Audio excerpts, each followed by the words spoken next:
তো back to my channel. আমি সুতপা চলে এসেছি আবারও। আজকে শনিবারের ভিডিও এটা। তা দেখো চা খেয়ে নিয়েছি, চা খেয়ে নিয়ে চলে এসেছি টিফিন করতে। তা এটা দেখো ইপি অমলেট। এর আগের দিন মেয়েকে করে দিয়েছি বেশ ভুট্টা দিয়ে, সব অনেক রকম দিয়ে। আগে যে মানে শুক্রবার যে ব্লগটা দিয়েছি সেটাতে দেখবা পুরো ভিডিওটা দেওয়া আছে। খুবই ভালো খেতে। তা মেয়ে বলছিলাম মা ওরকমভাবে করে দেবে, ঠিক আছে করে দেবো, ওটাও করে দিলাম। বেশ অনেকক্ষণ পেটও ভরা থাকে, খেতেও বেশ ভালো লাগে জানো তো। আর এদিকে ভাত বসিয়েছি, ভাত হয়ে গেছে, ভাত নামিয়ে নিয়েছি। আর এদিকে নিয়ে নিয়েছি কাঁঠালের দানা।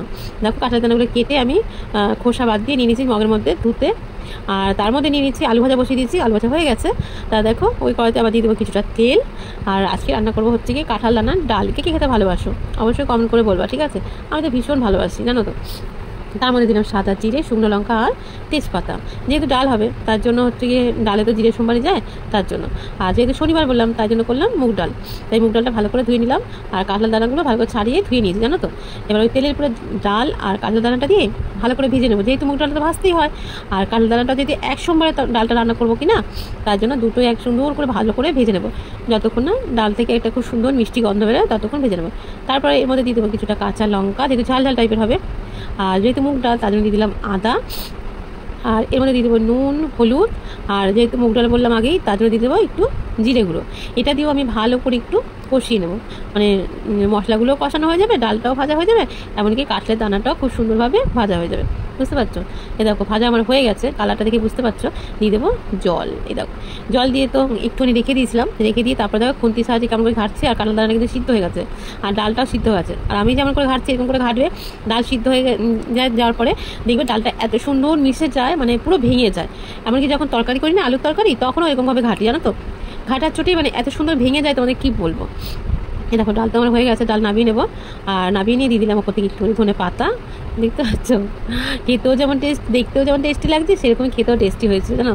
আর রান্না করবো বাঁধাকপি, যেহেতু অফ সিজনের বাঁধাকপি তো তার জন্য একটু ভাবছি না, জলটা ফেলে দিয়েছি, ওটা তোমাদেরকে দেখায়নি, বুঝতে পারলে। আর নিয়ে নিয়েছি আলু। আর এদিকে বসিয়ে দিলাম কড়াই, দিয়ে দিলাম পরিমাণ মতন তেল। যেহেতু বাঁধাকপির ঘ্যাট রান্না করবো তার জন্য দিয়ে দেবো 5 ফোড়ন, শুকনো লঙ্কা আর তেজপাতা। তারপরে দিয়ে দিলাম ডুমো করে কেটে রাখা আলু। এবার আলুটা একটু নাড়াচাড়া করে নেবো।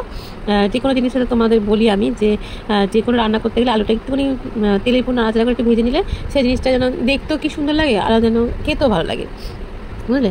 এবার নুন, হলুদ আর পরিমাণ মতন জিরে গুঁড়ো সব কিছু দেবো। আর সঙ্গে দেবো আদা, যেহেতু বাঁধাকপি করছি আদা না দিলে ভালো লাগবে না। আর দেবো কিছুটা কাঁচা লঙ্কা। এবার এগুলো দিয়ে সব কিছু করে ভালো করে ভেজে নেবো। আর লঙ্কাটা দেখে তো কুচি কুচি করে দিচ্ছি, কেন বলো তো, তাতে বাঁধাকপির সাথে না মিশে যাবে। আর যদি লম্বা লম্বা করে দিতাম তাহলে ওগুলো গোটা গোটা থেকে যেত। আর যেহেতু বাটা করিনি তার জন্য কুচি করে দিয়েছি। আর সঙ্গে দিয়ে দিলাম একটা মাঝারি সাইজের টমেটোটা যেহেতু মাঝারি সাইজের তার জন্য একটাই দিয়েছি, বুঝতে পারলে।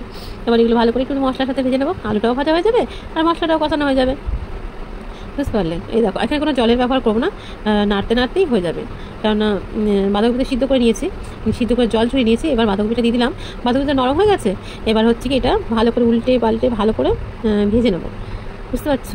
আর আমি জলের ব্যবহার করবো না, এটাই এরকমভাবে নাড়তে চাড়তে আমার ঘ্যাট হয়ে যাবে, বুঝতে পারছো। দেখো সব কিছু মিশে গেছে। আর যেটুকুনি জল ছিল মানে জলটা ছেঁকেই ফেলেছি, তার মধ্যে একটু জল সেটাই দিয়ে দেখো নাড়াচাড়া করছি। নাড়াচাড়া করতে করতে আমার বাঁধাকপিটা হয়ে গেছে। কালার দেখতে পাচ্ছ কী সুন্দর হয়েছে, খেতেও অতটাই টেস্টি হয়েছে। বাঁধাকপি রান্নাটা আমি শুধু ভাত দিয়ে খাই না, ডাল দিয়ে আমার ভালো লাগে বড়ি খেতে। আর যদি মুড়ি দিয়ে রুটি দিয়ে দাও আমার বেশি ভালো লাগে জানো তো। তোমরা কি খাও মুড়ি দিয়ে রুটি দিয়ে? আমার তো ভীষণ ভালো লাগে। তা দেখো আলুটাও সিদ্ধ হয়ে গেছে। এই সময় দিয়ে দেবো চিনি আর দিয়ে দেবো একটু গরম মশলা। এটা আমি ভালো করে মিশিয়ে নেবো যাতে চিনিটা সব জায়গায় পৌঁছে যায় আর মশলাটাও খুব সুন্দর সব জায়গায় পৌঁছে যায়, বুঝতে পারছো। চিনি আর গরম মশলাটা দিয়ে সব কিছুর সাথে নাড়াচাড়া করে, মানে যেহেতু তাই ঘ্যাট টাইপের হয়েছে। এবার হচ্ছে গিয়ে দেখো নামিয়ে নেবো। দেখো কি সুন্দর দেখতে পাচ্ছ। দেখো কে খাবে চলে আসছো আমাদের বাড়িতে। আর প্রচুর গরম আছে, প্রচুর গরম। তার জন্য ওর বাবাকে আম নিয়ে এসেছে, আম দিয়ে করবো একটুখানি টক। তার জন্য আমটা জন্য সেই ওই কড়াইটাই বসিয়ে দিলাম আর দিয়ে দিলাম অল্প পরিমাণে জল। আর এদিকে আমটাও কেটে নিলাম। আর যেহেতু টক করবো তার জন্য 5 ফোড়ন, শুকনো লঙ্কা, তেজপাতা। আর এখানে একটু আদা দিলাম। টক বা চাটনি যাই বলো না কেন তাতে একটুখানি আদা দিলে না খেতেই দুর্দান্ত হয়। তোমরা কি দাও? আমি তো দিই। দেখো একটু নাড়াচাড়া করলাম, নুন হলুদ আদা দিয়ে দিলাম পরিমাণ মতন জল। আর আজকে এটা গুড় দিয়ে করছি, বুঝতে পারছো। গুড় দিয়ে খেতে মেয়ে বেশি ভালোবাসে তার জন্য। তো আমটা সিদ্ধ হয়ে গেছে আমার, আর টক জাতীয় কিন্তু তাতে সিদ্ধ হয়ে গেছে। ওপর দিয়ে দিলাম ধনে, মৌরি, জিরে ভাজা গুঁড়ো করা ছিল, সেটা দিয়ে দিলাম। বেশ দেখো টক করতে গিয়ে আচার টাইপের হয়ে গেল, দেখতে পাচ্ছ। খেতেও খুব ভালো হয়েছে। তোমরা এভাবে করবে কম সময়ের মধ্যে, দেখবে খুব ভালো লাগে। দেখো দেখতে পাচ্ছ। আর এদিকে তো বাইরে তো করেছে প্রচুর মেঘ, সব ওর বাবাকে মেয়েকে তো খেতে দিয়ে দিয়েছে। এত মেঘ করেছে যেমন গরম দিয়েছিল সেরকম মেঘ করেছে। এ দেখো আর ছিটে ফোটা বৃষ্টি শুরু হয়েছে। জানি না কি কেমন হবে জানো, এরকম এতটাই মেঘ করেছিল, তখন বুঝতে পারিনি যে এতটা ঝড় বৃষ্টি হবে, বুঝছো? মানে ঝড় মানে আষাঢ় মাসে বৃষ্টি হয় আমি জানি, কিন্তু আষাঢ় মাসে যে ঝড় হয় আমি সেটা আমার লাইফে এই প্রথম দেখলাম। এমন ঝড় আছে, দেখো ওই দূরে আমার বাথরুম দেখতে পাচ্ছ, বাথরুমের চাল উড়ে গেছে। আর দেখো গাছপালা ভেঙে কি অবস্থা। এমনকি জানো, এই যখন বৃষ্টিটা হচ্ছিলো আমার ঘরে জেনারেটর লাইন আছে, জেনারেটর তারে আগুন ধরে গেছিলো, দিয়ে আমি আর মেয়ে তো চেঁচাচ্ছি, কারেন্ট ছিল না। তা দেখো এদিকে হচ্ছে কি এত দুর্যোগ গেল, একটা গাছ পড়ে গেছে দেখো, একটা গাছ না, বিলেতি আমরা গাছ, একটা সেগুন গাছ, চালতা গাছ, আম গাছ, দুফালা আম হয়েছে, সে আম গাছ সব পড়ে গেছে, মানে মাথাগুলো মেন মাথাগুলো ভেঙে গেছে জানো। এবার পাশের দাদা বলে চল আমি আর তুই তুলি, তা দাদাও গেলে তুলতে, আমিও তুললাম, দাদার সাথে সাথে আমিও তুললাম। আর এগুলো তুলতে আমার খুব আনন্দ লাগে জানো তো, এত মানে এত দুর্যোগ গেলে তারপরে দেখো আনন্দের চোটে আমি আর দাদা মিলে আম চালতা বিলেতি আমরা এগুলো সব তুলছি। দাদা বলছে তোল, দিয়ে আমরা তুললাম, তুলে আমরাও নিলাম কিছুটা, মালিকের বাড়িতে কিছুটা দিয়ে আসলাম। এই দেখো দেখছো দাদা বলতে দাদা আমি সরিয়ে দিচ্ছি, তুই একটু এগুলো ই কর, দিয়ে দাদা ব্যাগ ধরছে, আমিও ছিটছি দাদাও ছিটছি, দুজনে মিলে তুললাম জানো। বৃষ্টি পড়ছে, তখন একটু কমেছিল, তো হালকা হালকা পড়ছিল বুঝছো। আর মেয়ে তখন ফোনটা নিয়ে এসে ক্যামেরা করলাম যে ভালোই করেছিস, ক্যামেরা করেছে। দেখো ঠিক আছে, ওই গাছটা পড়ে গেছে, একটা গাছ পড়েছে কিন্তু 3খানা গাছের ক্ষতি হয়ে গেছে। আর আমার ছেলের জন্য তোলা ছিল জল গামলা থেকে, গামলার কিছু হয়নি জানো তো, গামলার জলটা নষ্ট হয়ে গেছে কিন্তু গামলার কিছু হয়নি। কিন্তু তার থেকে বড় বেশি ছিল ঘরে যে আগুন ধরে গেছিলো না, ওটাই বেশি ভয় লাগছিল জানো, ওপরে তো দরমা। আর দেখো রাস্তায় কত জল হয়েছে দেখতে পাচ্ছ, রাস্তায় জলে ভর্তি দিকটাতে। এই মধ্যে দিয়ে গাড়ি আসছে, সবাই হেঁটে আসছে, বাইক যাচ্ছে, টোটো যাচ্ছে। আর এদিকে তাও একটু কম, ওইদিকে যে নামতে গিয়ে দেখো লোকটা যাচ্ছে সাইকেল নিয়ে, ওইদিকে বেশি জল হয়েছে। হ্যাঁ ওই যে লোকটা যে যাচ্ছে সামনে, ওই দেখতে পাচ্ছ ওদিকটা বেশি জল হচ্ছে, ওদিকে সবসময় জল প্রায় সময় থেকেই যায়, আর আমাদের দিকে থেকে ওদিকটা বেশি জল হয়েছে। আর একটা ছেলে আছে দেখতে পাচ্ছ, ওর নাম হচ্ছে সায়ন, ও হচ্ছে ছেলে বন্ধু। ও বলছে কাকে ভিডিও করছো, আমাকে সাবস্ক্রাইব করা আছে।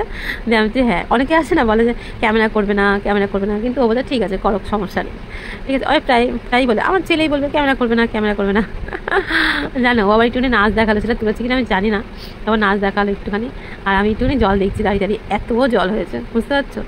মানে এত যা গরম ছিল, সেই গরম থেকে বাঁচতে বৃষ্টি হতে মানে বিপদের হাত থেকে বাঁচলাম বড়সড়।